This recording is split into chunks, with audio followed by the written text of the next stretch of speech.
Buenas tardes a todas, todos y todas las personas que están ahorita acá con nosotros, listas para escuchar las maravillosas palabras de el maestro Eugenio Barba, que nos las va a dirigir, conducidas por la maestra Julia Barley.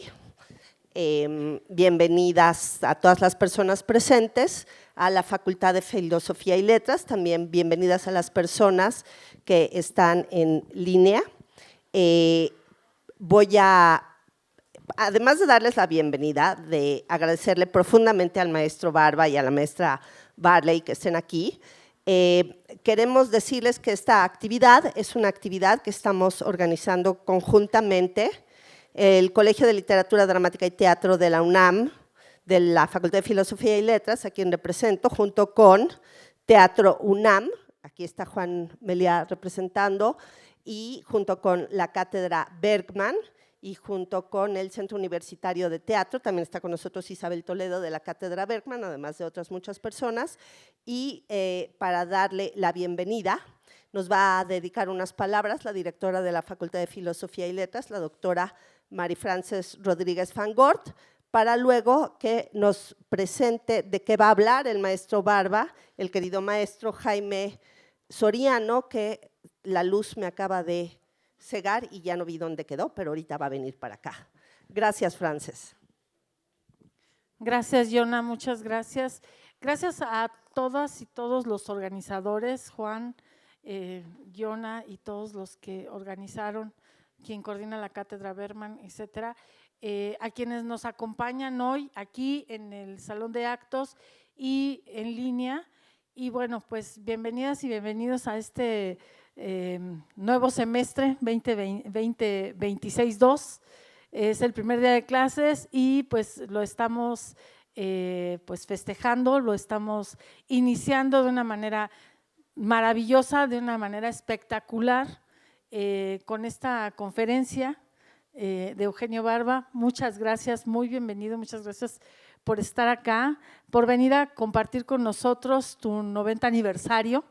Así es que, pues, yo no voy a decirles más nada, más que, bueno, le daremos el micrófono a quien lo va a presentar, pero no quise dejar pasar la oportunidad de darte la más cordial bienvenida, Eugenio, y pues, a todas y a todos ustedes. Muchas gracias.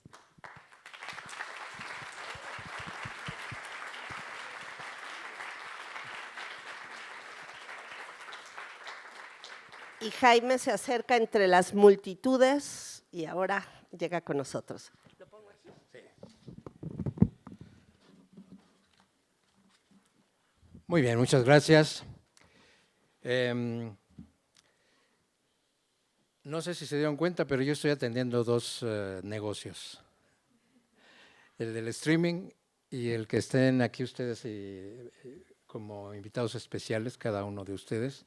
Voy a leer un texto porque así me oriento mejor. Buenas tardes a todas y a todos y a todes. Es para mí un honor profundo y también una emoción personal darles la bienvenida a esta aula magna de la Facultad de Filosofía y Letras. Hoy nos reunimos no solo para escuchar una conferencia, sino para celebrar la vida. Celebramos la vida de un hombre que ha dedicado 9 décadas a preguntarse y a preguntarnos ¿por qué insistimos en este oficio efímero que es el teatro? La historia que nos trae aquí hoy tiene raíces profundas para la historia que me conecta con este momento. Y sería injusto no mencionar que esa semilla cayó en tierra fértil gracias al impulso de mi primer maestro de actuación, Nicolás Núñez, aquí presente. Quiero agradecer su visión y reconocer mi pertenencia a aquellos primeros 10 años fundamentales del taller de investigación teatral de la UNAM, desde sus inicios en 1975 y hasta 1985, que yo permanecí en este espacio, donde aprendí a mirar otras latitudes de conocimientos escénicos. Y es gracias a sus particulares búsquedas y encuentros con el maestro Jerzy Grotowski que tuvimos la oportunidad de tenerlo aquí en México en 1980 y 1987 con el apoyo de la UNAM. No puedo dejar de mencionar mi participación en proyectos de experimentación escénica que surgieron en el ámbito del Colegio de Teatro de esta misma facultad, en algo que se llamó Seminario de Investigaciones Etnodramáticas de la UNAM, bajo la dirección académica del finado doctor Óscar Zorrilla, connotado académico que fue miembro del colegio aquí, muy importante, y la dirección artística del doctor Gabriel Báez, con quien aprendí dirección escénica, Garrington, y del mismo maestro Nicolás Núñez.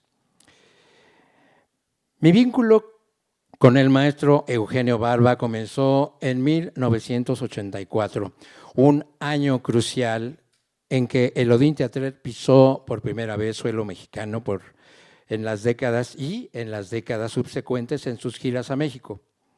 Aquellos primeros encuentros fueron una sacudida vital. Esa influencia fue la semilla que germinó aquí, en nuestra universidad. En 1986, inspirado por los conceptos de la antropología teatral que Eugenio nos reveló con este librito ya viejito que tengo aquí, Las Islas Flotantes, que para mí fue una primera revelación.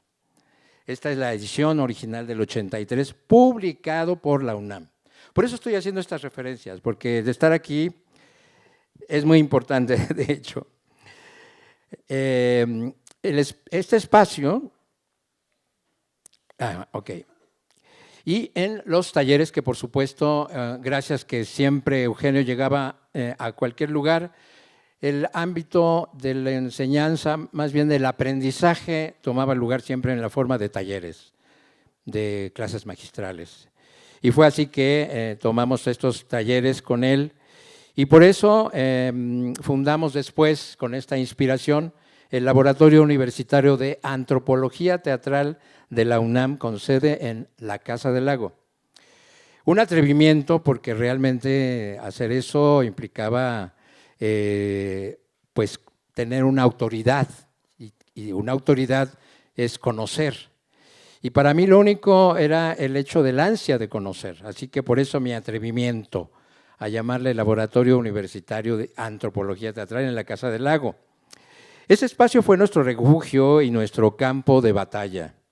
Fue el lugar donde aprendimos que el actor es, antes que nada, un artesano y que el training es su herramienta de libertad.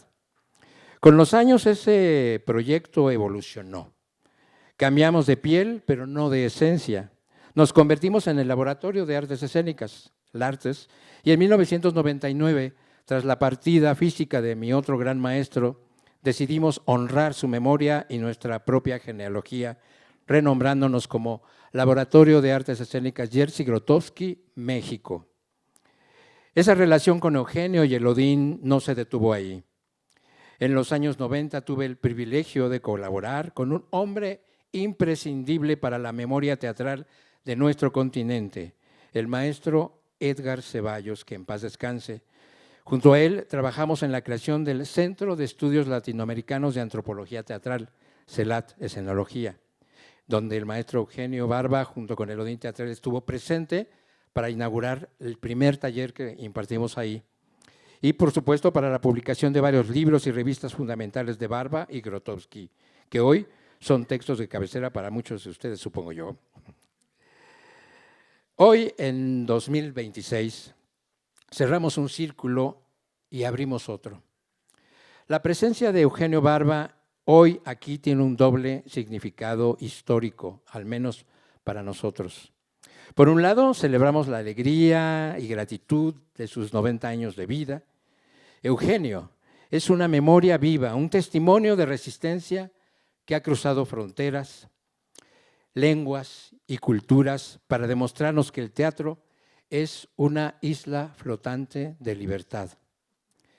Por otro lado, su visita marca el inicio de los festejos por el 40 aniversario de LARTES.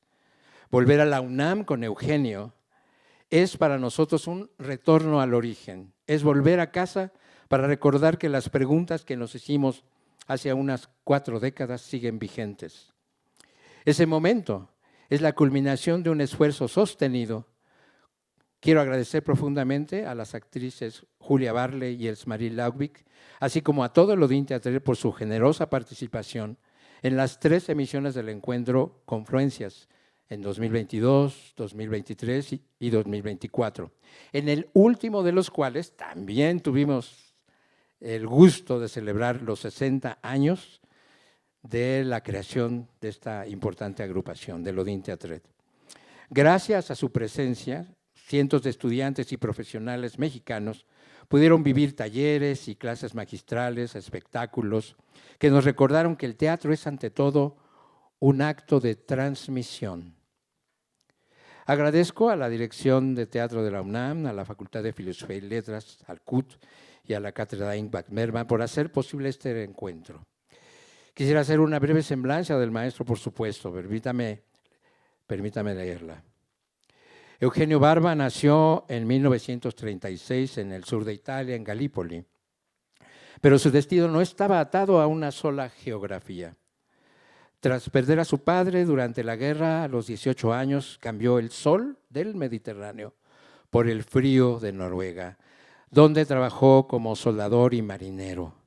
Allí aprendió que el conocimiento no solo está en los libros, sino en las manos que trabajan y en la voluntad de resistir.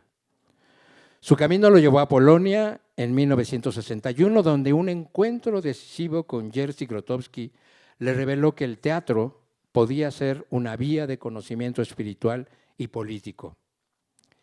De esa chispa y de su propia rebeldía nació en 1964 el Odín Teatret, un grupo compuesto por rechazados de escuelas de teatro que desde un búnker antiaéreo en Oslo y luego desde una vieja granja en Holstebro, Dinamarca, redefinió el teatro del siglo XX. A lo largo de más de medio siglo, Barba no solo ha dirigido más de 80 espectáculos que han recorrido el mundo, ha construido puentes donde otros veían fronteras. Es el creador de la antropología teatral, esa ciencia secreta que estudia la energía del actor antes de que se convierta en expresión. Es el creador del concepto de tercer teatro, dando nombre y dignidad a miles de grupos independientes que como islas flotantes sobreviven al margen de las instituciones. Y nos regaló el trueque, enseñándonos que el teatro puede ser una moneda de cambio cultural entre comunidades. Doctor honoris causa por más de una docena de universidades en todo el mundo, desde Bolonia hasta La Habana, desde Hong Kong hasta Buenos Aires. Hoy celebramos no solo al académico o al director, sino al viajero incansable. Pero si hay un territorio donde la semilla de Eugenio Barba ha florecido con una fuerza particular es en América Latina, en el sur global. Desde su primera visita a México en 1984 y sus históricos encuentros en Ayacucho y Bahía, Barba no solo vino a enseñar, sino a aprender de nuestra propia teatralidad. Su relación con el continente no ha sido la de un visitante distante, sino la de un aliado profundo que reconoció nuestros grupos de teatro, desde los Andes hasta el Caribe, y sus hermanos del tercer teatro. México en especial ha sido para el Odín Teatret un hogar recurrente, un espacio de trueque constante donde su antropología teatral dialogó con nuestras tradiciones, tejiendo una red de afectos y complicidades que hoy, 4 décadas después, sigue más viva que nunca. A sus 90 años, Eugenio Barba sigue siendo un marinero que navega contracorriente, recordándonos que el teatro es ante todo un acto de amor y resistencia. Sin más preámbulos, quiero ceder la palabra a quien nos ha enseñado que el teatro es una isla flotante de libertad. Un hombre que a sus 90 años sigue siendo el más joven y rebelde de todos nosotros. Bienvenido a tu casa, mi querido Eugenio. Bienvenido.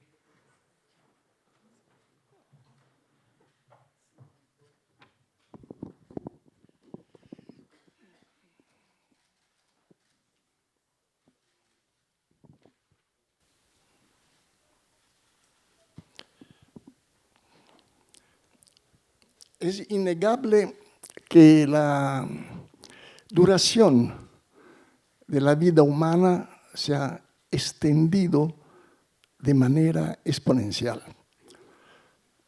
Al tiempo cuando los representantes de la especie humana, que después se autodefiní Homo sapiens sapiens, destruyó las otras especies que existían, la del Neandertal, y sobre todo gracias al conocimiento del fuego, creó la primera catástrofe ecológica, destruyendo todas las forestas que existían y todos los grandes animales del planeta.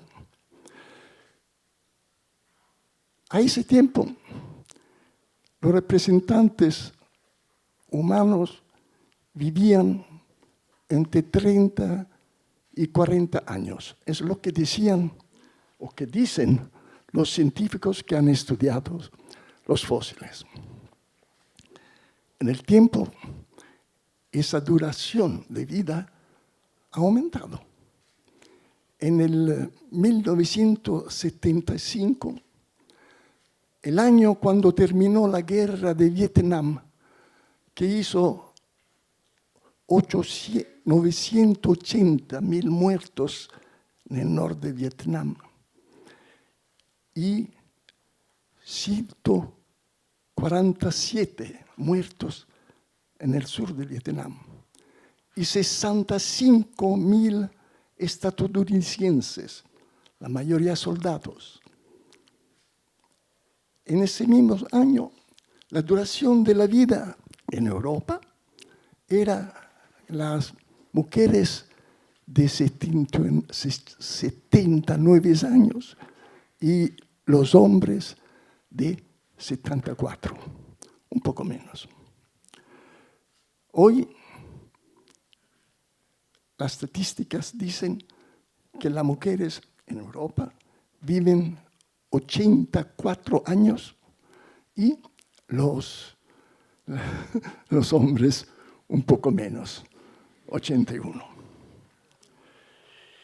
Es decir, que nos volvemos más y más viejos.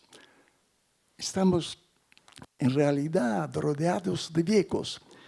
Y por eso que cuando yo viajo y encuentro amigos, organizadores, rostros desconocidos, me asombro cuando me dicen: oh, Eugenio, todavía trabajas tanto, tienes tanta energía, como a 90 años tendrías que jubilarte, descansar, ya sembraste tanto.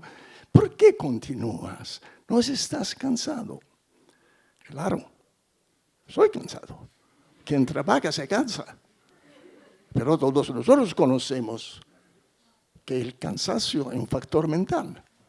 Si tú trabajas todo el día en una fábrica, claro que cuando tú sales eres cansado, pero tienes un montón de energía por ir en discoteca, o por encontrar tu chica, o por leer tu libro.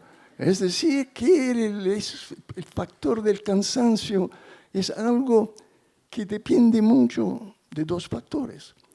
Uno es la motivación, el placer que tú pones en lo que tú haces. Si tú lo haces justo para ganar dinero y después vivir tu vida fuera del trabajo, claro que el trabajo es de veras una maldición para el ser humano. Pero si en el trabajo tú realizas algo que es extremadamente necesario para tu sentido en ese planeta, entonces el cansancio se vuelve en una forma de placer. Cuando me dicen: ¿por qué tú viajas? Porque me hace placer. Me hace placer encontrar personas que he encontrado hace 50 años, 60 años. Ya son viejos como yo. Ya han perdido la belleza de la juventud, pero tienen la gloria de la vejez. Tienen la experiencia. Y sobre todo, todas las personas que he encontrado son personas que tenían algo de fundamental en ello mismo, que era una matemática muy particular y de la cual voy a hablar. El cansancio fue un factor importantísimo en la biografía profesional de l'Odin Theatret. Cuando yo comencé no tenía ninguna experiencia de cómo enseñar. Yo había pensado de ser un director de teatro, estudié algo, nunca había puesto en escena un espectáculo. Así que cuando de Polonia regresé en Noruega, intenté trabajar en lo que era en ese tiempo el teatro. Eso es muy importante. El teatro en ese tiempo era un edificio, existía solo un único modelo de teatro. Era un edificio donde actuaban actores que habían terminado una escuela teatral y presentaban textos de autores. Eso era el teatro.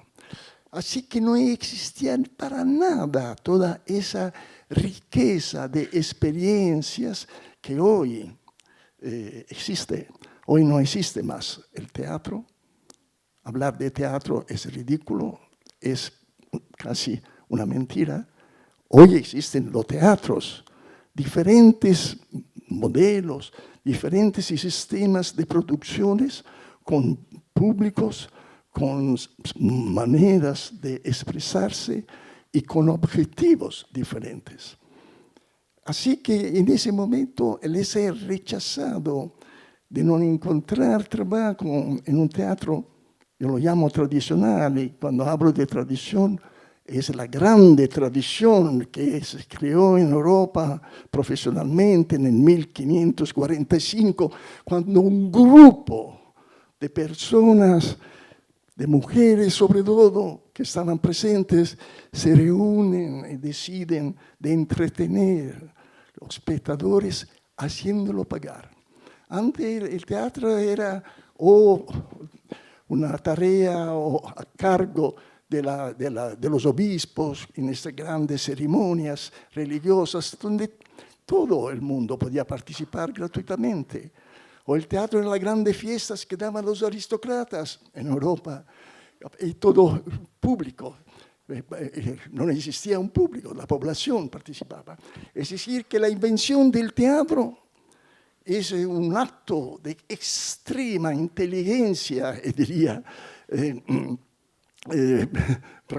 pragmatismo de la parte de personas, de vagabundos, de personas que vendían, sobre todo los llamados animadores, que en las calles hablaban, los charlatanos, así llamados charlatanos, que sabían charlar en italiano significa hablar bien. Así que los charlatanos son los que hablaban y atraían a la gente. Y después vendían algo, vendían elixires, vendían fórmulas para hacer enamorar personas, a veces eran dentistas al mismo tiempo. Pero ese aspecto espectacular que era libre en las calles, esa parte, esos plebeyos, esos soldados que no querían ser mercenarios más y luchar con campesinos que se escapaban de los latifundios, ellos se juntaron para entretener y inventaron algo de fundamental por la libertad del actor: la entrada. Mientras antes el obispo o el grande aristócrata podía pagar para esa fiesta, ahora los actores, la primera compañía que inventa el teatro y se crea una cooperativa donde va a distribuirse el trabajo, la ganancia, ellos deciden de no hacer entrar libremente el público. Lo pueden hacer si pagan una pequeña entrada. Es el primer, diría, acto de democracia, si uno quiere pensar en esas categorías, de la parte de nuestro oficio. Y esa entrada permite a los actores económicamente de crear una microcultura, que es una cultura itinerante, es una cultura que va de ciudad a ciudad, de pueblito a pueblito, haciendo espectáculos y con una capacidad de improvisar, es decir, de utilizar toda una serie de esquemas, de patrones que ellos han desenvolvido en forma de estereotipos, uno podría decir, o arquetipos. Lo mejor es pensar a la comedia del arte, el doctor, el viejo, la joven ingenua, el galante, todo eso. Hay esos arquetipos que son capaces, han aprendido textos de diferentes tipos, maneras de cantares, de hablar en un gramlo, es decir, una lengua que se inventan, y utilizando todo ese grande capital cognitivo, físico. Ellos saben bailar, fundamental saber bailar, porque es la manera como emocionalmente se comunican con otras personas frente a nosotros, y saben cantar. Son los dos idiomas, los dos canales emocionales de la comunicación. A menudo no pueden utilizar el texto porque yendo de ciudad a ciudad, los dialectos no existen. En Europa estamos en 1545. En Europa no hay todavía estados nacionales, no hay ni aún. Donde piensen a España, donde hay Galicia, donde hay los Países Vascos, donde hay Cataluña que quiere separarse, cada uno con sus idiomas, con sus dialectos. Los actores no podían utilizar textos, cuando algunos solo podían usar en el Londres de Shakespeare, que justamente en ese tiempo está inventando, está construyendo una lengua. Y aquí Shakespeare se vuelve un factor importantísimo porque él utiliza más de 1000 nuevos vocábulos en sus textos, que vienen del latín, que vienen del francés, que vienen de los países de la Holanda. Esto para decir que el teatro viaja, es vagabundo, crea una microcultura y asume la responsabilidad de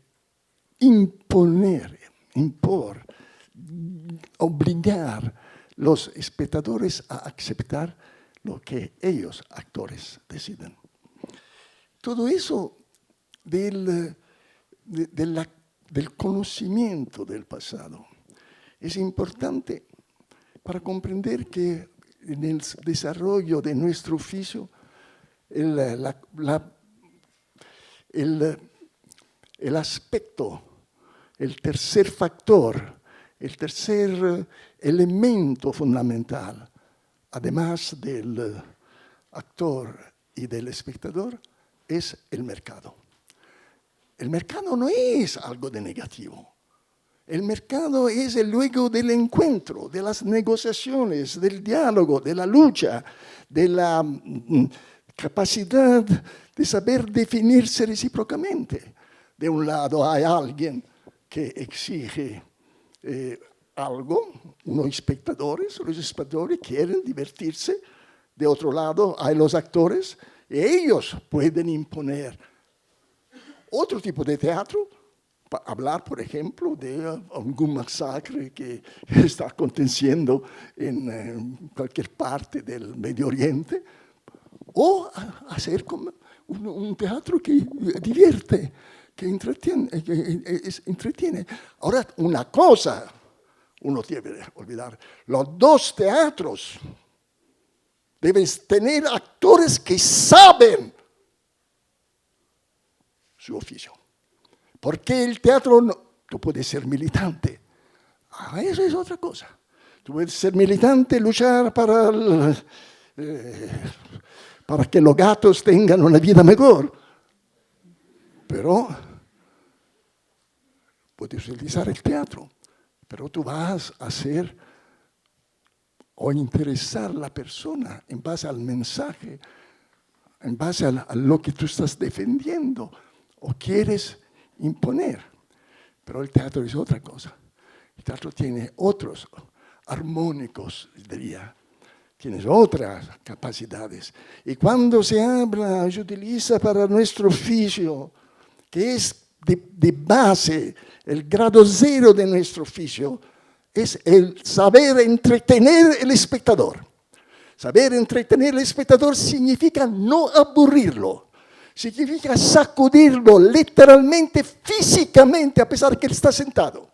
Es como crear ese puente o ese cordón umbilical entre el actor que está aquí en escena, el último espectador, de manera que sentado en su sillón allá, el baile o el cante, según el ritmo, la energía, las olas que sacuden, los pensamientos físicos del actor. Eso es la primera condición del actor. Y si tú no trabajas, tú que quieres ser actor, desde la mañana hasta la noche para ameliorarte, tú eres un parásita. Tú vives del trabajo que ha hecho, que a pesar del rechazo, a pesar de los prejuicios que la iglesia, los poderosos y hoy también la cultura de nuestras sociedades, en Europa como aquí, ¿cuánto dinero dan al teatro? ¿Cuánto dinero? ¿Cuáles son las compañías que pueden vivir de las subvenciones del teatro? En Europa, en Australia, en Japón. No, todo habla de cultura, pero nadie habla de economía. O si hablan, es para ahorrar. Así que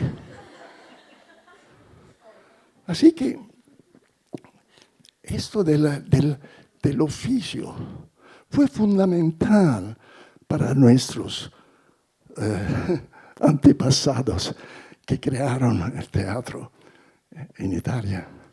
Y después, esa cultura de la compañía teatral, hombres y mujeres que viajan, que crean todas una manera particular, casi inexistencial, de vivir jerarquías, pero donde los ejemplos, por ejemplo, de homosexuales que podían vivir su sexualidad dentro de las compañías, o de mujeres que se volvieron, hubo un periodo al final del 800 que las más grandes directores de compañías teatrales más conocidas eran mujeres. Eleonora Duse, Regine, Sarah Bernard, etc.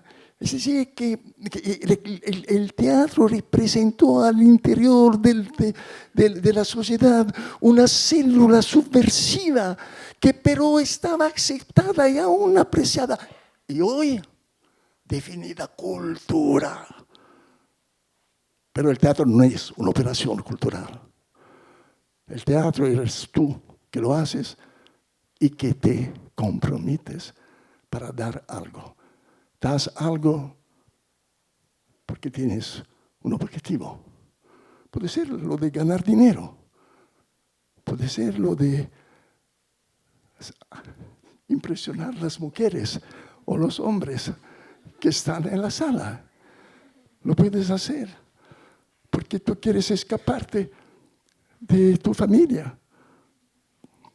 No es importante el por qué tú lo haces, solo que si tú lo haces con el máximo de tus energías, ir más allá, cansarte y en el cansancio encontrar lo que se llama en el deporte el segundo soplo, un segundo respiro, una segunda respiración, un otro tipo de fuerza que estaba allá, latente, durmiendo, y que de pronto se te levanta y te hace correr más rápido. Todo eso del cansancio, en Elodie decía, fue fundamental. Porque nosotros comenzamos, yo no sabía, lo que hice fue de utilizar los ejercicios que había visto cuando había frecuentado durante un año la Escuela Teatral de Polonia. Se hacían ejercicios de plástica, de rítmica, de gimnástica artística, dancística casi. Y esos ejercicios que fueron retomados por Grotowski, que durante un breve periodo con sus actores, los ejercicios que yo había leído de los libros de Stanislavski están llenos de descripciones de ejercicios. Los libros que cuentan la vida de Vakhtangov, por ejemplo, están llenos de descripciones de ejercicios. Entonces yo comencé a imaginar cómo eran esos ejercicios y con esos jóvenes rechazados, ellos también rechazados, creamos una cultura de rechazados.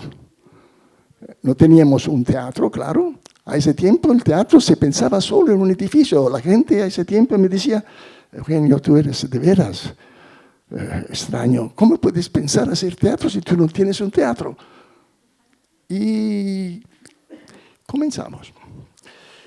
La regla es esa. Yo creo que ahora, a los 90, puedo decirla. La regla es esa. Si tú quieres descubrir algo de nuevo, tienes que ponerte en marcha y equivocarte de camino. Así que yo pensaba hacer teatro como lo había visto. Lo había visto en Grotowski también.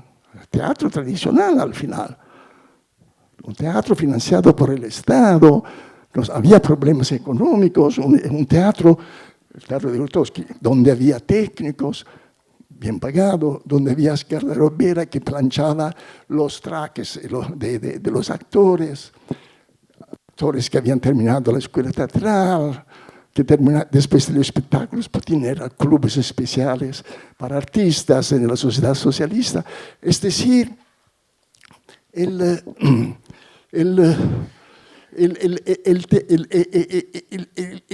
teatro, así me lo imaginaba yo también, como un edificio, con esa relación con el espectador, y de pronto estaba alrededor de 15 jóvenes que habían aceptado venir porque me había presentado con palabras verdaderas.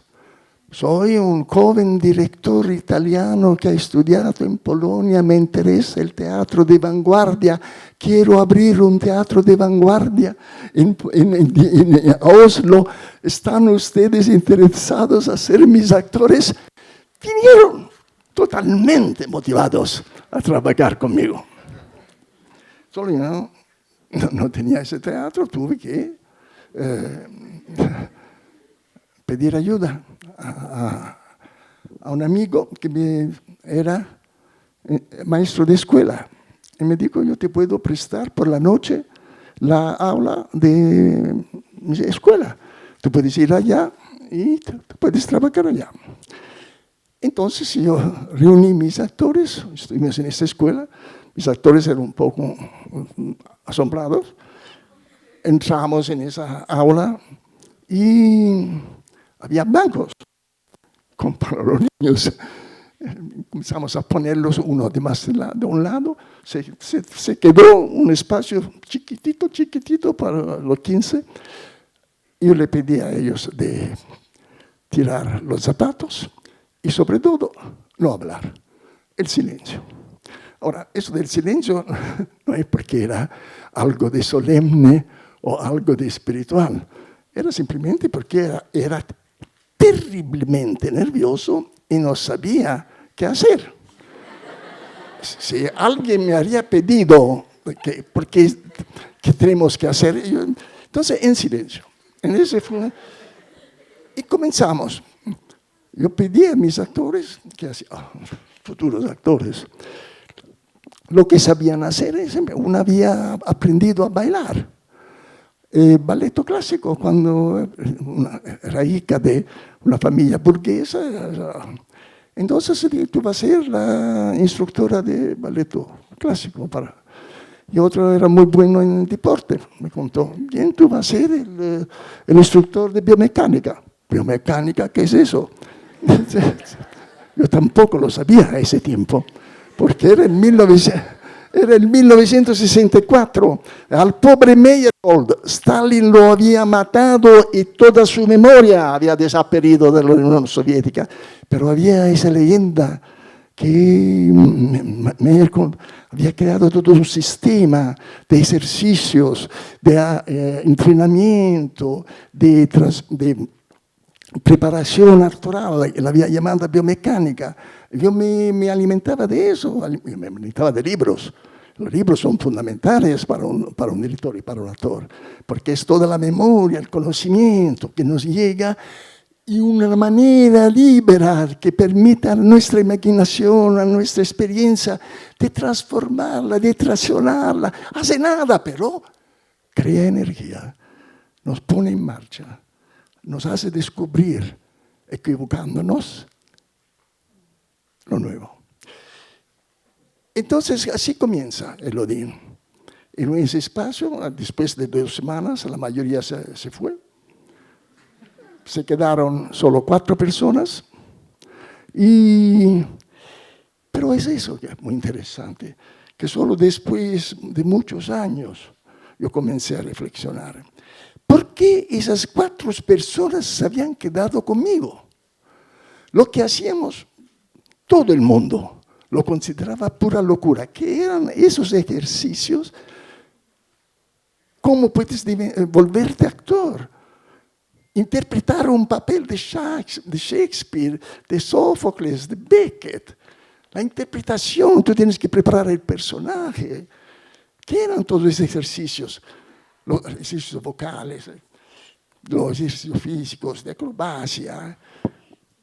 Entonces yo no sabía si, y todavía hoy puedo contestar esa pregunta, ¿por qué se trabaja con ejercicios físicos? Claro, esa es una manera de absorber lo que es un conocimiento que se llama tácito, que no se puede formular en palabras. Todos los artesanos aprenden de esa manera, imitando, utilizando su propio cuerpo, y después absorben una sabiduría que no se puede explicar. Ustedes no pueden volverse albañil leyendo un libro. Ustedes no pueden volverse cirujano si tú no trabajas sobre cadáveres o sobre cuerpos humanos. Es decir, y de esa manera que tú aprendes. Ese aprendimiento, ese absorbimiento de ese saber kinestético, es decir, que envuelve, que compromete todo el cuerpo. Tú aprendes haciendo y no pensando o escribiendo. Es toda otra parte del cerebro, del sistema nervioso que está comprometido. Es el secreto del aprendimiento, de la transmisión, de la capacidad del actor, de la persona que quiere ser actor o actriz, de encontrar energías a pesar que ella no le busca. Es como si ese trabajo sobre sí mismo, como hablaba Stanislavski, es el secreto de algo que puede llevar al entretenimiento, al divertimiento, al gozo, al refinado placer de un musical o de una comedia banal.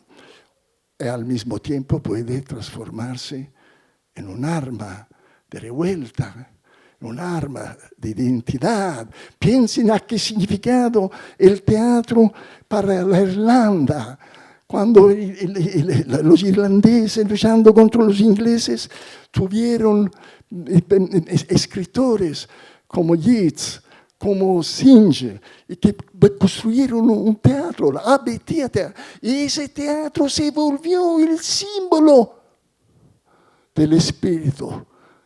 Aquí, por mí, el espíritu. De veras el teatro. De veras el teatro. Si usted se ríe y tiene razón de reírse, porque todo eso hoy parece ridículo, pero no es ridículo. Porque afuera de aquí, miles y miles de personas se mueren para defender eso. Lo llaman de otra manera, lo piensan de otra manera, dan otros nombres. Pero es eso lo que cada uno de nosotros habla a través de los muertos, a través de los libros, a través de la enseñanza de sus padres, que lo aprendieron de sus padres, y esa transmisión de saber tácito, de conocimiento que no tiene que ver con los libros, es lo que caracteriza el aprendizaje y la transmisión.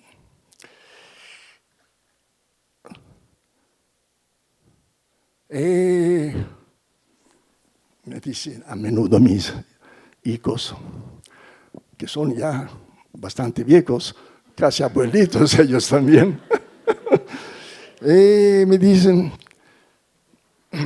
una vez recién, cuando estábamos hablando del pasado, y ellos con una cierta ironía y una cierta dulzura también, me regañaban a causa de mis ausencias continuas, porque viajaba todo el tiempo. Y me preguntaban, ¿por qué te quedas tanto ahora? Es de 90 años, ¿por qué no lo tomo con un poco más de calma? Entonces le expliqué por qué. Lo expliqué de manera matemática. Hay dos realidades en la cual ustedes, mis hijos, yo y todos los seres humanos viven. Hay una realidad donde 1 más 1 es igual a 4. Y hay una realidad donde 1 más 1 es igual a 5. Exactamente, a 5. 2 plus 2. 2 más 2 es 4. 2 más 2 es 5.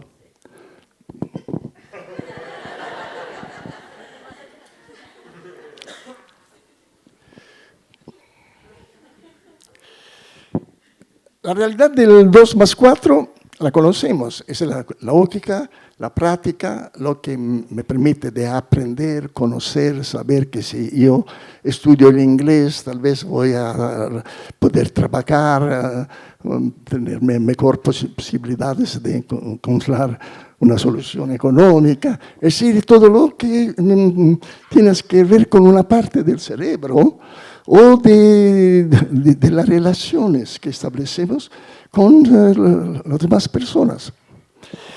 La realidad del 2 más 2 igual 5 es la de las emociones. Es la que de pronto nos hace decir, yo quiero ser actor. ¿Y por qué no? Tu papá justamente, que piensa en categoría que 2 más 2 es 4, dice, ¿y por qué no quieres ser arquitecto? ¿Por qué no quieres ser doctor o abogado? No, tú quieres ser... ¿Y por qué? La cosa se vuelve aún más ridícula o extraña, porque tú puedes contestar, no, porque yo quiero luchar por la libertad de expresión. Yo quiero resistencia. ¿Resistir qué? ¿Qué quieres resistir? Te pregunta tu padre, tu mamá, justamente. El 2 más 2 es 5, es ese mundo lleno de fuerzas oscuras que nos habitan y que nos hacen elegir caminos, tomar decisiones que son en contra de lo que todo el mundo considera ser algo de práctico, justo, útil. Uno de ellos sacudió la cabeza como por decir, charlatano, papá, tú eres un charlatano. No, yo le dije, tú estudiaste. Cuando terminaste de estudiar, te fuiste a una escuela de especialización de periodismo.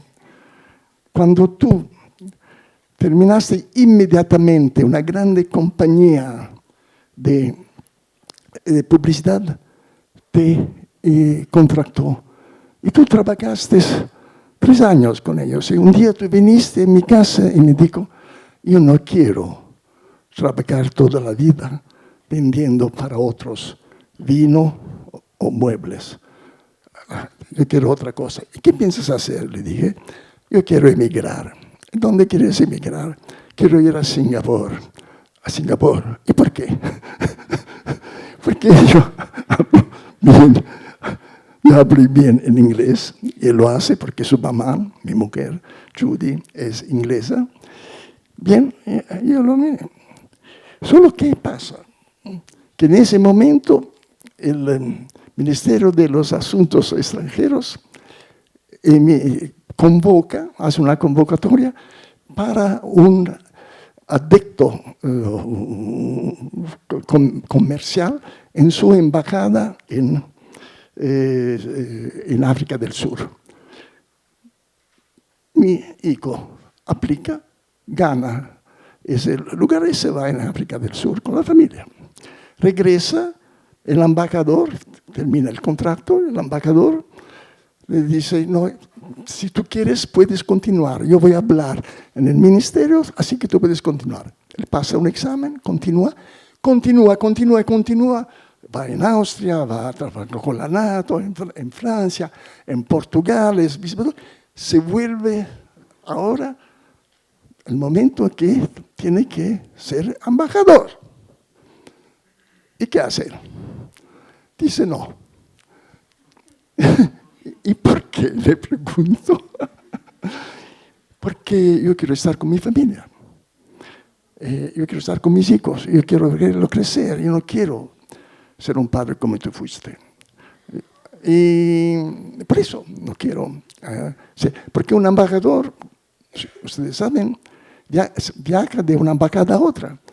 Pasa 3, 4 años en una embajada, regresa en su casa 2 meses, después otra embajada. Son especializados en dirigir toda la política de su propio país. Así que son, bien, es un ejemplo típico de 2 más 2 es 5, le digo a mis hijos.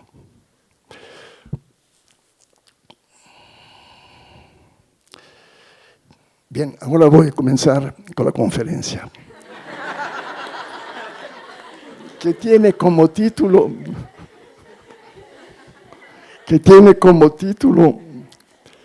¿por qué construir un teatro? 5 plus 3 igual 9.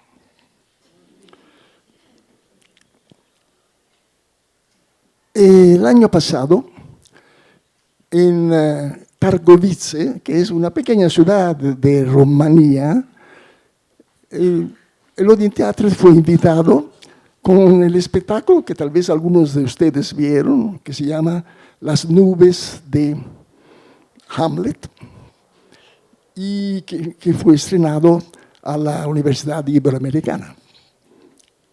Y después de un espectáculo, viene una mujer, una cuarentona, muy bella, que me pregunta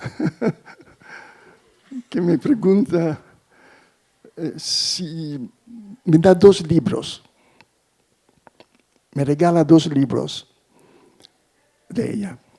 y me pregunta si podemos hablar con su marido. Algunos minutos, pero sería importante. Bien, sí, hablamos. Ellos habían construido, ella era una directora que trabajaba al Teatro Nacional, escribía textos. El marido era un empresario que trabajaba para compañías alemanes. Y ella había decidido, o ellos habían decidido de construir un teatro. Ese teatro lo habían edificado durante 9 años y ahora estaba listo. Pronto era el primer teatro que se construía en Bucarest desde la Segunda Guerra Mundial. Y ellos habían seguido el Odeon Theatre, que había visitado Rumanía muchas veces, sobre todo un grande festival, a Sibiu, una ciudad que es extraordinaria por causa de ese festival, que es el tercer más grande festival de Europa, junto a Edimburgo y Aviñón, porque mezcla, el director Kiriak, mezcla teatro de alta calidad artística, uno podría decir, con teatro de calle, con grupos de teatro, es decir, como si él toma todas las diferentes culturas teatrales que existen y anima toda la ciudad.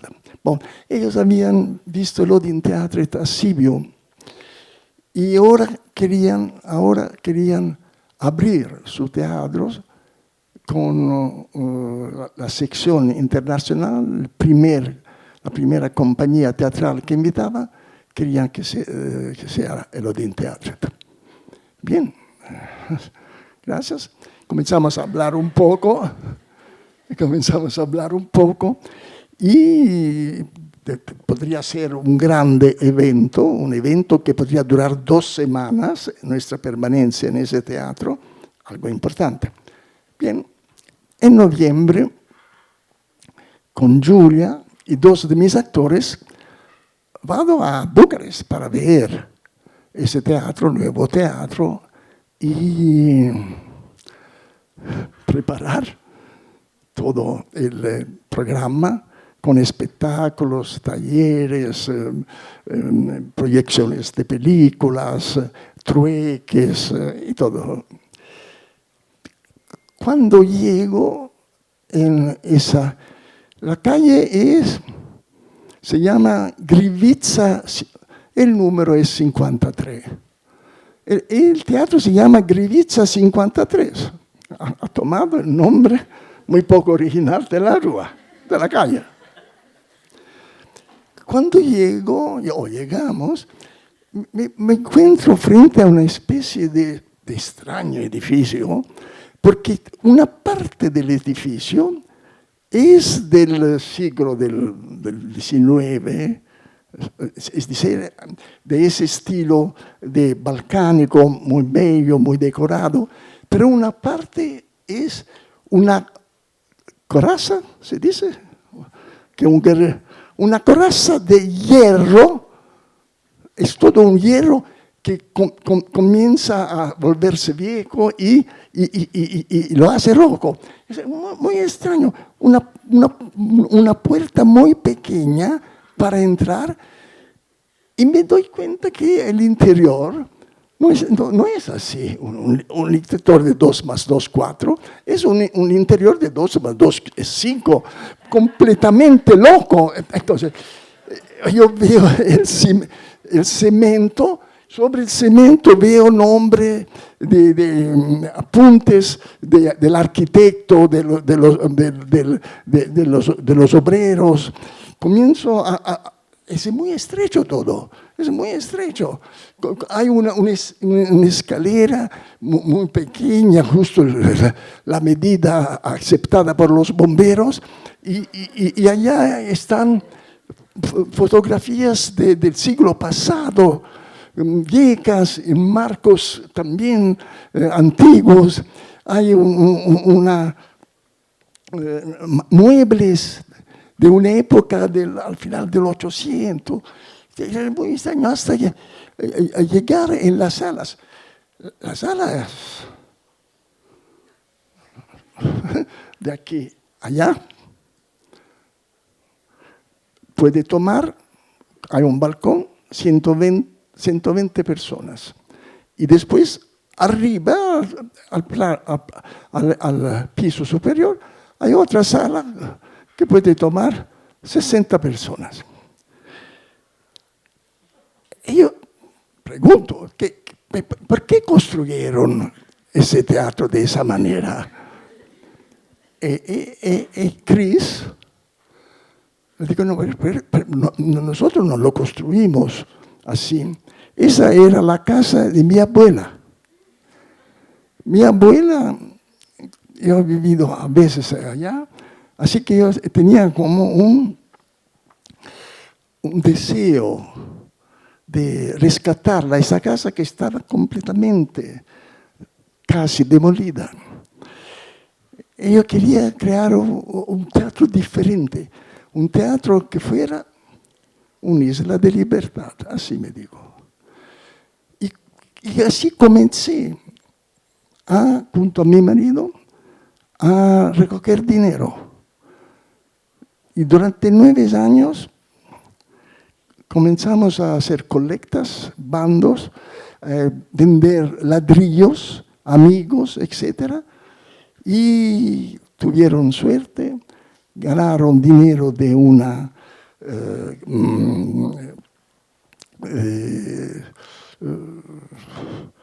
compañías noruegas, de Luxemburgo. Es importante, se recuerde que para hacer vivir, para resistir, como se dice, en ese oficio, tú debes ser un manager muy bueno, debes saber pensar en categorías pragmáticas, económicas, políticas, todo eso. Y el marido, era claro, apoyaba a Chris, que era más la soñadora. Y ella me cuenta, durante los 9 años hubo el COVID y de pronto, una vez yo me enfermé, tuve cáncer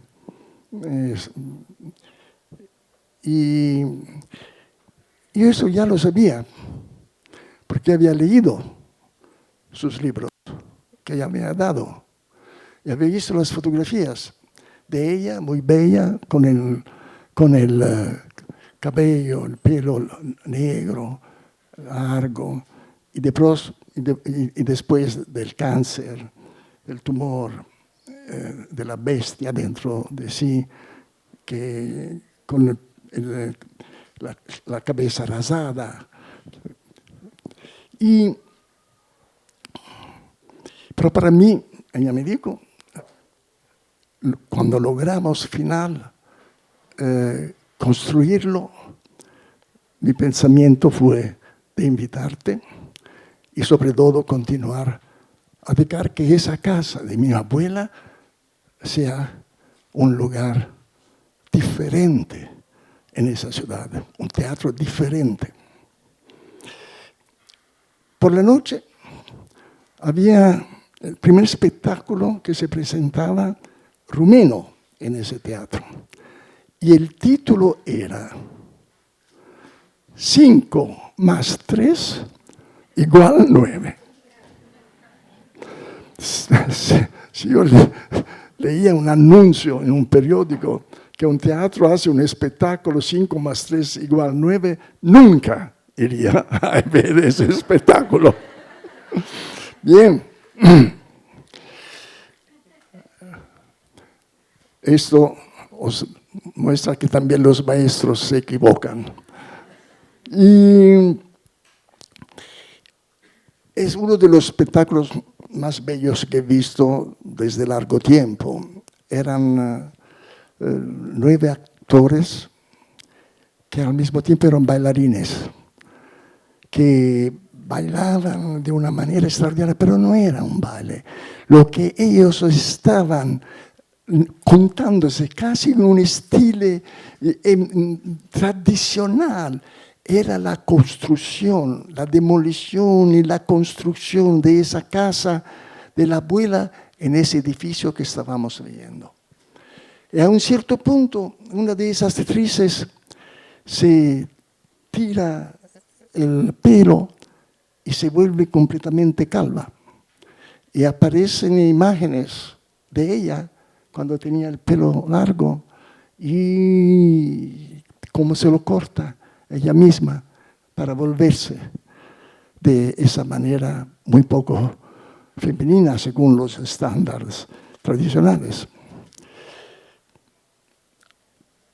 El espectáculo me emocionó, sin comprender, no comprendía por qué de pronto esa actriz hacía eso, pero había en toda la estructura, el ritmo, esa capacidad de crear acciones reales, no había simulación, ellos no actuaban, estaban haciendo con palas, con instrumentos, cuando se mostraban cómo se había construido todo eso, lo hacían de manera extracotidiana, de danza, al mismo tiempo yo podía ver cuál era el objetivo de su trabajo, qué tipo de intervención física estaban haciendo sobre el edificio.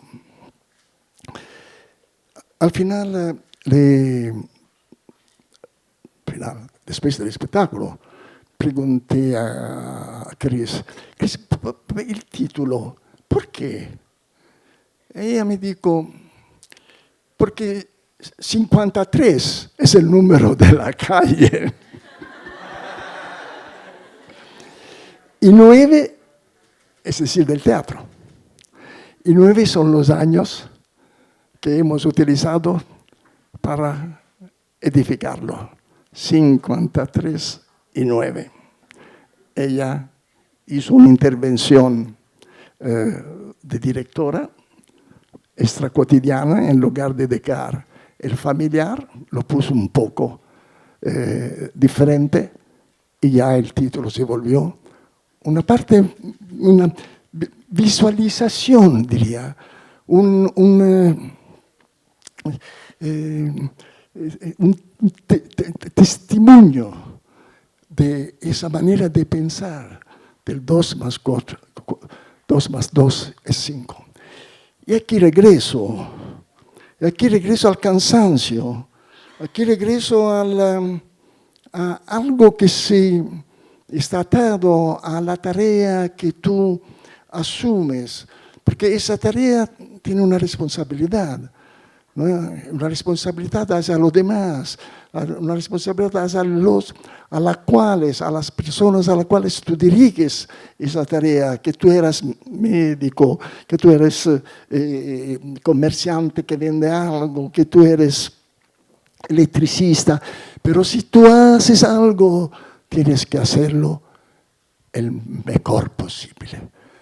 Debe ser el Himalaya de tus posibilidades. Esto no es algo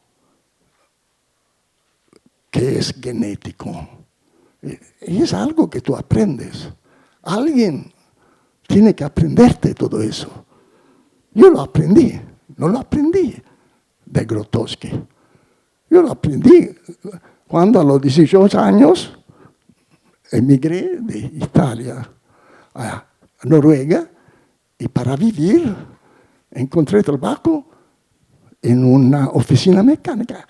Yo soy el típico hijo de una familia burguesa, de militares, doctores, abogados. Nunca he tomado un instrumento en mi mano, no había tomado.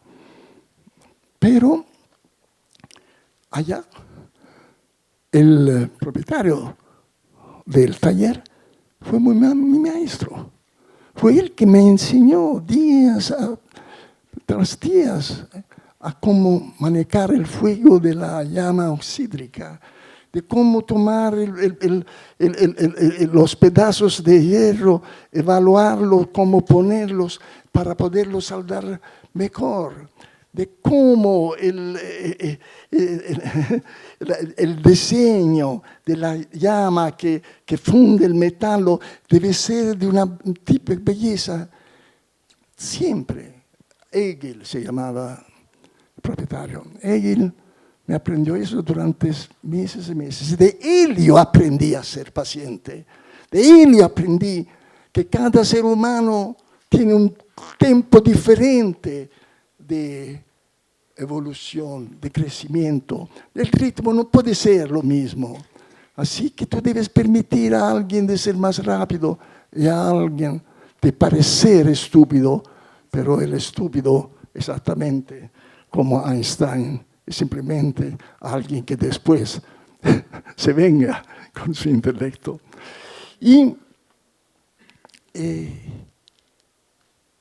sobre todo, Hegel me infundió ese que siempre me acompaña, un superego profesional. Debes tener una forma de orgullo en haciendo bien tu trabajo. Él regularmente venía y observaba o evaluaba lo que hacía. A veces me decía, Eugenio, ¿es eso lo mejor que tú puedes hacer? Él tenía vergüenza. Y lo hacía de nuevo. Lo hacía de nuevo. Y eso es. Mi ideal, cuando yo comencé con el grupo de teatro, mi ideal era el taller de Hegel. Éramos 7 o 8 personas allá. Y cada uno después del trabajo se iba por su casa, por sus intereses. Pero cuando estábamos juntos, era como si de esa diversidad individuales los unía, porque teníamos algo de objetivo que utilizar, que nos unía, era el oficio, el saber hacer algo, el saber intercambiar informaciones que no eran teóricas, que no eran abstractas, sino extremadamente directas, como solucionar un problema. Así, yo tuve suerte. Aprendí toda una ética del trabajo. La palabra ética es horrible, pero viene de una otra, viene de la palabra griega ethos. Ethos no significa ética, significa comportamiento en griego. Pero del comportamiento del ser humano, tú puedes deducir los valores, las normas, la ética que lo acompañan. Hay ética, de ethos viene ética, viene etología, el estudio del comportamiento de los animales, pero también de lo que los seres humanos hacen. Esto fue, diría, mi privilegio, lo de conocer el cansancio cuando trabajaba y de descubrir en mi tiempo libre toda una grande energía,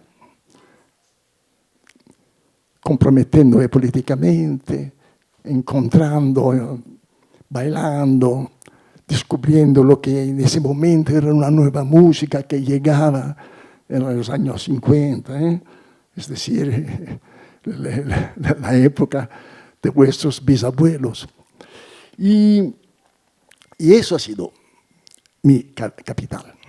Y es eso que yo he aplicado al Odeon Theatre. Es extraño, porque todos dicen, sí, el encuentro con Grotowski. El encuentro con Grotowski, sí, fue fundamental por otras razones. Pero Grotowski había sido formado en una escuela de teatro tradicional, muy buena. Yo mismo viví ya 1 año, la hice para 1 año. Y Grotowski tenía un teatro y sobre todo tenía dos no colaboradores, dos aliados extraordinarios. El otro era el director literario del teatro, que era un crítico, Ludwig Flaschen, que había contratado Grotowski, que ni había terminado la escuela teatral como director. Era muy joven, tenía 26 años, cuando Grotowski de pronto fue escogido por Flaschen. Viene a esa pequeña ciudad, Opole, a hacer teatro. Y después había una tercera persona que fue determinante por lo que Grotowski hizo. Era un arquitecto que construía casas, al mismo tiempo tenía una obsesión de todo el espacio escénico, de cómo la escenografía, de cómo la relación actor-espectador podía cambiar. Así que fue él que influenció Grotowski, exactamente como Flaschen influenciaba enormemente Grotowski sobre el teatro teatral, que el teatro debe ser una obra de arte que no tiene nada que ver con la literatura.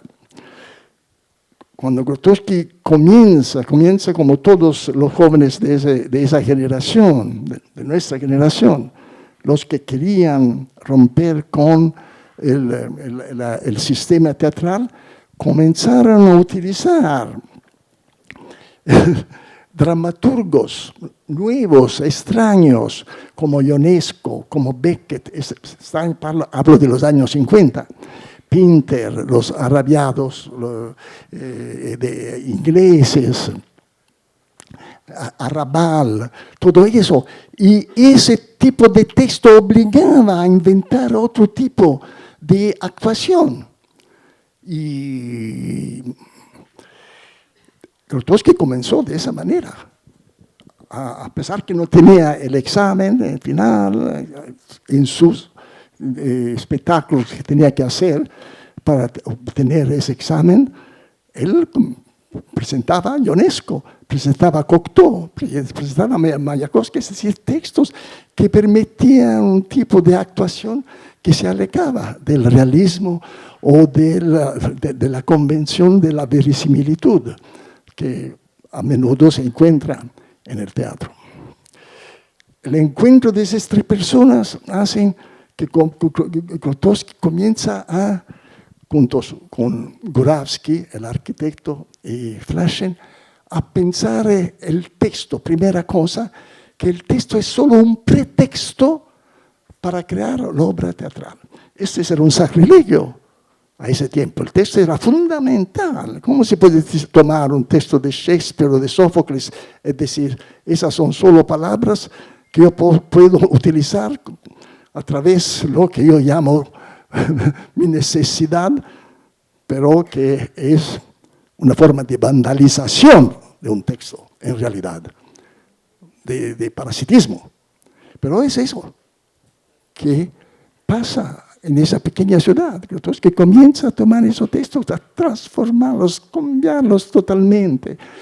Con la ayuda de Gurawski rompe la separación escenario-sala. Los actores circulan entre los actores, entre los espectadores. Y sobre todo, él imagina que hay dos conjuntos que el director debe poner en escena. El conjunto de los actores y el conjunto de los espectadores. Así que por cada puesta en escena, él hace asumir a los espectadores la conciencia, no la actividad, la conciencia de ser algo de muy preciso. Hay un espectáculo donde, porque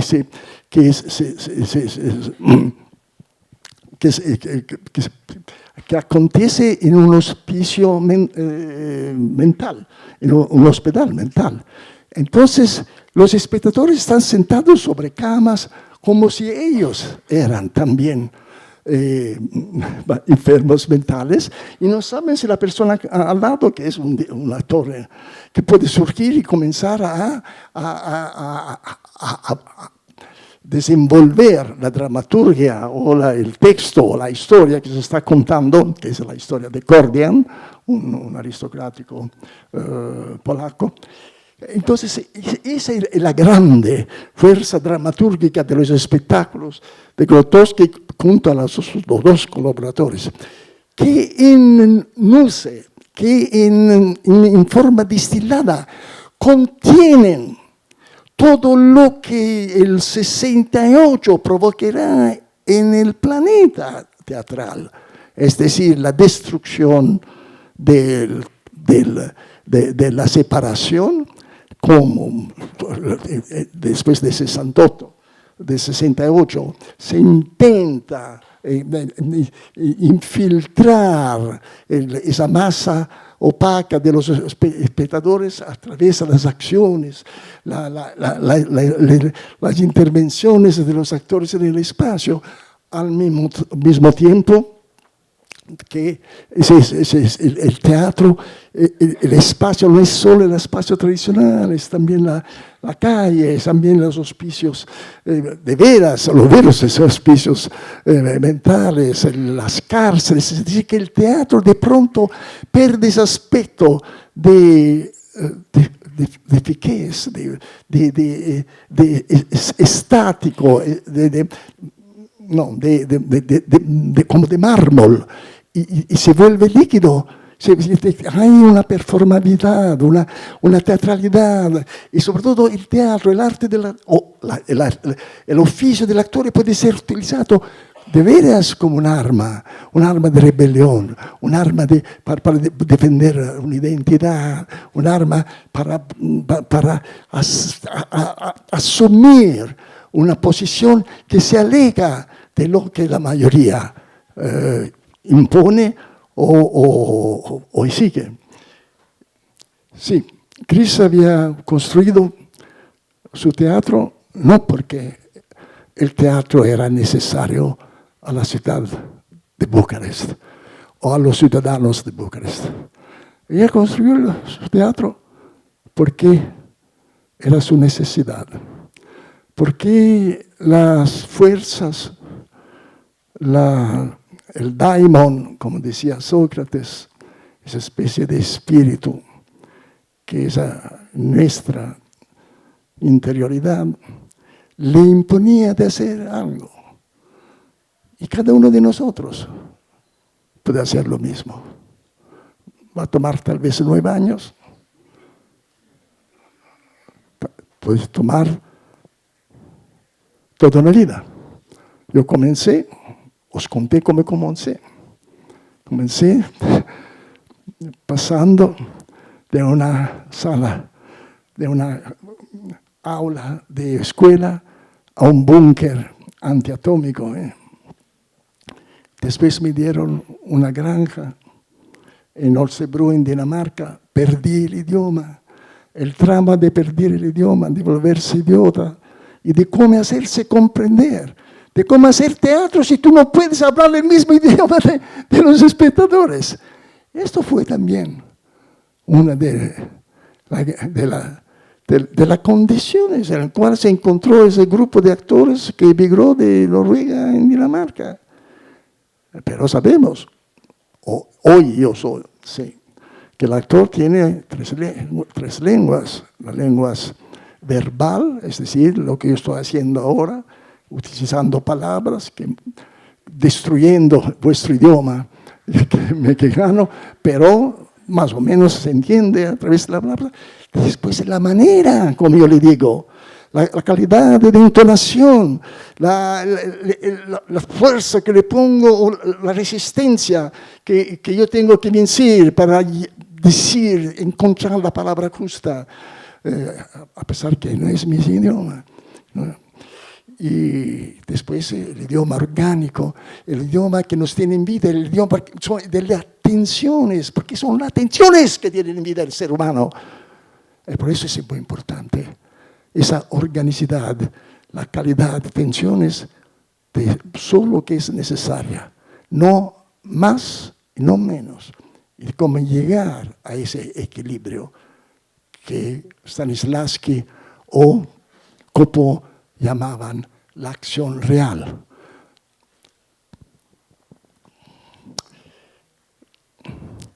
Hay preguntas que cada uno de nosotros que hace teatro tiene que ponerse. ¿Por qué hago teatro? ¿Es para mi propio egoísmo? Claro, para mi propio egoísmo. ¿Para ganar dinero? Claro, para ganar dinero. ¿De qué manera racionalizo todo eso? ¿Por qué acepto de seguir el sistema teatral que existe en lugar de luchar en contra y construir mi casa, Grevizza 53, una casa que hospeda, donde viven la memoria de mi familia, la memoria de mí como niño, la memoria de algo que yo estoy incorporando en ese momento y que puedo transmitir a quien colabora conmigo. ¿Por qué haces tu teatro? ¿Por qué hago yo teatro? ¿Por qué continúo a hacerlo? ¿Dónde hago yo teatro? ¿En qué lugar? ¿En una periferia? ¿En una cárcel? ¿En un teatro que me he construido durante 9 años o durante toda una vida, como ya he hecho juntos mis actores? Y después de 56 años, después de haber transformado esa finca en un laboratorio teatral que acogía centenas y centenas de teatreros, personas interesadas, estudiosos, que venían, nos visitaban, se quedaban allá. Era un teatro casa, era un caravanserraya, donde la gente era como verdaderas romeros, que llegaban y veían cómo continuaban a trabajar hasta la extenuación esos actores que ya tenían 50, 60, 70 y ahora tienen 80 años. Y hace 4 años, el nuevo director que había colaborado conmigo durante 10 años, era un administrador, yo le di la dirección del teatro.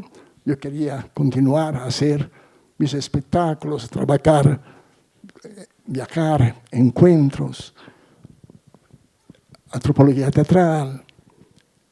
Y él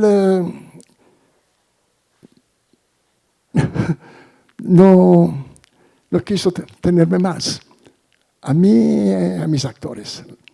Así que nosotros no tuvimos renovado el contrato y de un día al otro perdimos todo. Es el momento de la verdad, como se dice en el arte del taurina de la corrida. Cuando tú estás frente al toro como toreador y tienes que infilar la espada en una parte precisa de la cabeza, en el cuello, y llegar hasta el corazón sin temblar, sin tener miedo. Bien, el momento de la verdad para mí fue simple.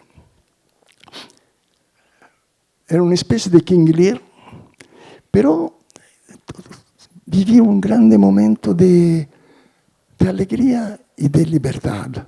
Ahora no tenía más el peso de la responsabilidad de manejar un ambiente que tenía más de 30 actores y colaboradores. ¿Qué puedes hacer? Tú comienzas de lo que tienes cerca de ti. Yo tenía una casa, entonces decidí de continuar a hacer teatro en mi casa. Llamé, contacté a mis actores que habían también sido dimitidos. Yo ¿quieren continuar? Sí, me dijeron. No tengo dinero. La mayoría de nosotros ya eran viejos. Tenías una jubilación, vamos a vivir de eso. Y comenzamos a trabajar en un cuarto de mi casa, un poco más pequeño de lo que era el primer cuarto en la escuela. De allí pasamos a otro cuarto, en la casa de otro actor, que era un poco más grande. Después nos fuimos a un hospital que había sido cerrado. Había una sala, allá trabajamos. Allá preparamos 3 diferentes espectáculos. Es posible, es posible. Pienso que lo que siempre me ayudó fue algo de práctico. Una frase que una vez dijo Fridtjof Nansen. Fridtjof Nansen era un noruego que en el 1880, muy joven, se fue de Oslo al norte, casi 2.500 kilómetros al norte, más allá del círculo polar ártico, y vivió largo tiempo en una minoría étnica que se llama Same, lapones creo que a veces lo llaman, pero ellos se llaman a sí mismos sames.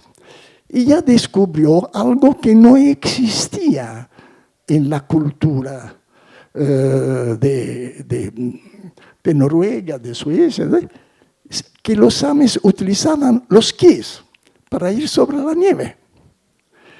Y se fascinó por esa técnica, se construyó un par de esquí, comenzó a esquiar.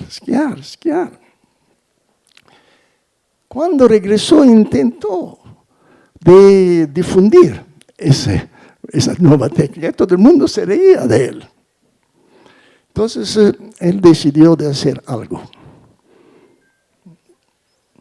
Él decidió de viajar a Groenlandia, donde no se utilizan, los inuit no utilizan esquí. Y ir a la Groenlandia enorme, esta ínsula que un presidente americano desea con un gran erotismo. Pero toda la parte occidental es habitada y la parte del otro lado es, a ese tiempo, totalmente inaccesible y no conocida. Él decide, Fridtjof Nansen, de ir allá, dejar el barco, la nave, lo deje, y él con los esquís y todo un equipaje que se había construido para luchar contra el hielo, el frío, decide de atravesar los 1.500 kilómetros que van de una costa a la otra. Todo el mundo lo consideró no solo loco, estúpido, simplemente imposible. Después de 8 meses, un día del otro lado, habitado y más o menos civilizado, donde hay agua caliente, llegó un ser humano en esquí que era Fridtjof Nansen, que había atravesado la Groenlandia en esquí. Le preguntaron, ¿pero cómo es posible eso? Eso era imposible. Y Fridtjof Nansen respondió, el imposible es el posible que toma más tiempo.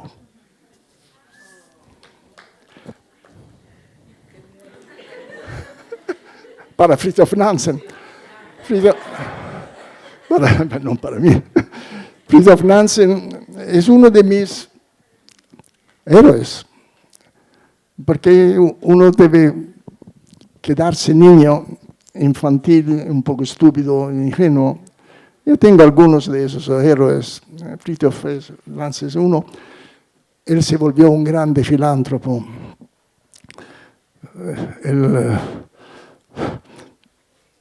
No voy a contar sobre Fridtjof Nansen porque... Y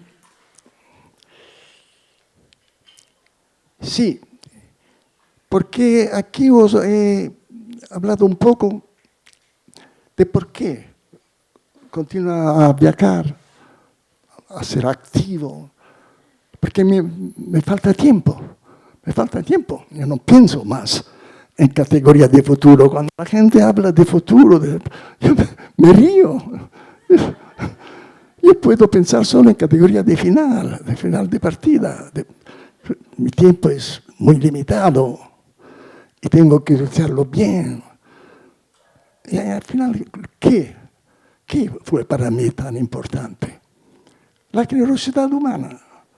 Yo era un emigrante, de veras un estúpido que hablaba ningún idioma. Y cuando comencé a hablar el noruego, lo vandalizaba, lo destruía. Y cuántas personas me acogieron en sus casas, me dieron a comer. Cuando yo viajaba, tocaba una puerta en el campo, la gente me acogía. Toda esa generosidad humana es como una deuda que yo siento de tener hacia los demás. Y claro, es una obsesión. Es algo que pertenece al 2 más 2 es 5. Es algo que tiene a ver también con los muertos. Porque todo lo que yo he aprendido de más importante, me lo han aprendido los muertos, los libros.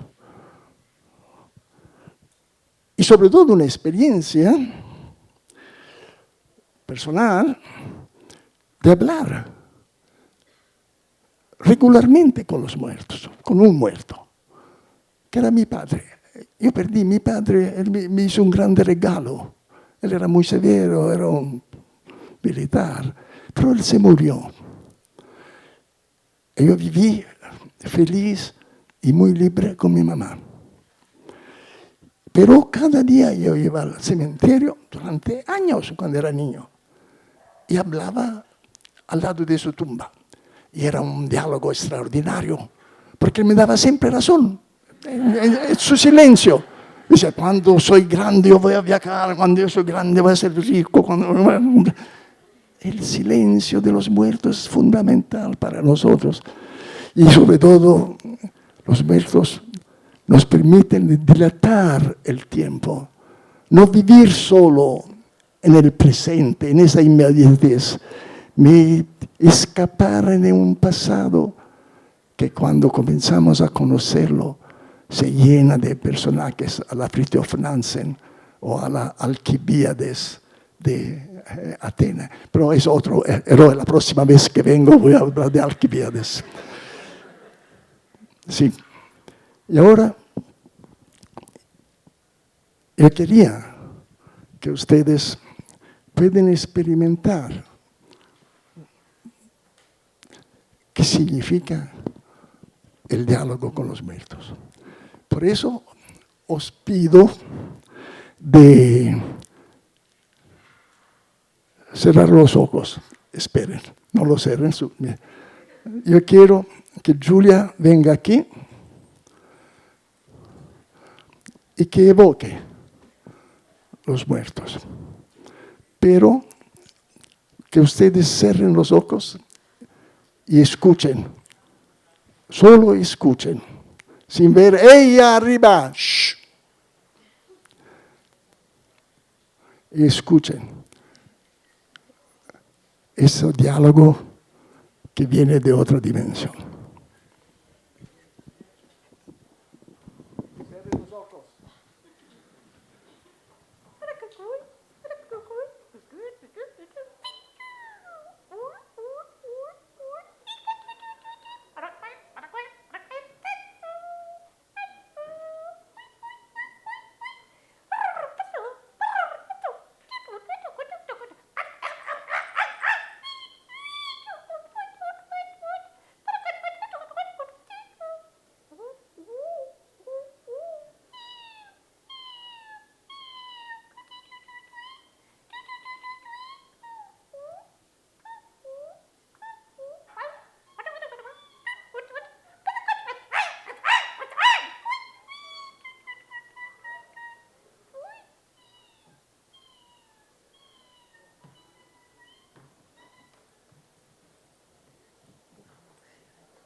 Ahora ustedes entienden por qué continuo a viajar, continuo a agitarme, continuo a utilizar todo lo que yo he hecho desde que tenía 14 años. Levantarme muy temprano y tener esperanza. ¿Qué significa tener esperanza? ¿Qué es la esperanza? La esperanza es el deseo. Yo espero que no haya guerras. Sí, pero la verdadera esperanza es decir, yo quiero viajar hasta el Himalaya para poner un regalo en la tumba de Tenzin, el nepalés que acompañó a Hillary, el primer, o los dos juntos, que escaladaron el Himalaya, el Everest. Desear la esperanza es eso. El deseo, que puede parecer una obsesión, no, es una obsesión. Y siento que una manera de restituir lo que he recibido es de infundir esperanza, es decir, fomentar, aumentar, incrementar el deseo de cada uno que quiere hacer teatro de construirse su propia Grivizza 53, su propio teatro, que es la casa, de sus antepasados, de su vida y de sus sueños. Y que la vida os sea benigna.